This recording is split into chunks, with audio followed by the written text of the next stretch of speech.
ডাকসুর জায়গা থেকে আমরা কোনো দলীয় বিবেচনা করি না। এখানে শিবির, ছাত্রদল, বাম সংগঠন, বাচ্চা সবাই শিক্ষার্থী হিসেবে সহযোগিতা আমাদের দরকার, প্রত্যেকের পর্যালোচনা আমাদের দরকার, পরামর্শ দরকার, অভিযোগ দরকার। সবাই মিলে আমরা ক্যাম্পাসটা করবো। এখানে কোনো দলের এজেন্ডা সার্ভ করার জন্য ডাকসু আসে নাই। আমার দলের এজেন্ডা সার্ভ করার জন্য ডাকসু হয় নাই। আমার শিক্ষার্থী নির্বাচিত করেছে ডাকসুর শিক্ষার্থীর কাজ করার জন্য। এটা যদি শাখার উদ্যোগে বললাম, সেখানে ডাকসুর রিপ্লাইগুলো এখানে আসছে না আর কি। আমাদের একটা প্রধান জায়গা হচ্ছে যে আমরা ছাত্র শিবির সবসময় শিক্ষার্থীদের কল্যাণে কাজ করে যাচ্ছে। শিক্ষার্থীরা যে প্রবলেমগুলো ফেস করছে সেই প্রবলেমগুলো আইডেন্টিফাই করে সেই জায়গাগুলো নিয়ে কাজ করার চেষ্টা করেছি। এবার আগেও ছিল এবং আমাদের এই কাজটা ধারাবাহিকভাবে অব্যাহত থাকবে। আর সবশেষে গুরুত্বপূর্ণ সেটি হচ্ছে আমাদের নারী শিক্ষার্থীদের নানান ধরনের প্রতিবন্ধকতার শিকার হতে হয়। আমরা জানি যে আমাদের নারী শিক্ষার্থীরা অনেক কন্ট্রিবিউশন রেখেছেন, তাদের মেধা এবং যোগ্যতার উপর ভিত্তি করে আমাদের এই দেশ ও সমাজের জন্য অনেক কন্ট্রিবিউশন রেখেছেন।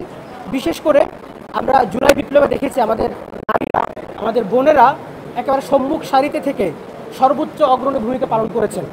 তো সেই কথাগুলো চিন্তা করে আমাদের একটা প্রধান ফোকাসের জায়গা এবং আমাদের নৈতিক দায়িত্ব যে আমাদের নারীরা যেন তাদের উপযোগী একটি শিক্ষার পরিবেশ নিশ্চিত করতে পারে, সেটার প্রেক্ষিতে আমরা আমাদের এই উদ্যোগ নিয়েছি। এবং ছাত্র শিবির ঢাকা বিশ্ববিদ্যালয় সবসময় শিক্ষার্থীদের পাশে ছিল এবং এই ছাত্র কল্যাণমূলক কাজের ধারাবাহিকতা সামনের দিনগুলোতে অব্যাহত থাকবে। আমরা আজকে দায়িত্বভার গ্রহণ করেছি এবং এটার মাধ্যমে আমরা জানতে চাই যে আমরা আমাদের যে কার্যক্রম শুরু করলাম, শিক্ষার্থী বান্ধব কার্যক্রম, এটি মূলত আজকে শুরু হলো এবং আমাদের এই কার্যক্রমগুলো চলতে থাকবে। এবং এটার মাধ্যমে আমরা শিক্ষার্থীদের জানাতে চাই যে তাদের যে কোনো সমস্যায় আমরা তাদের পাশে থাকবো।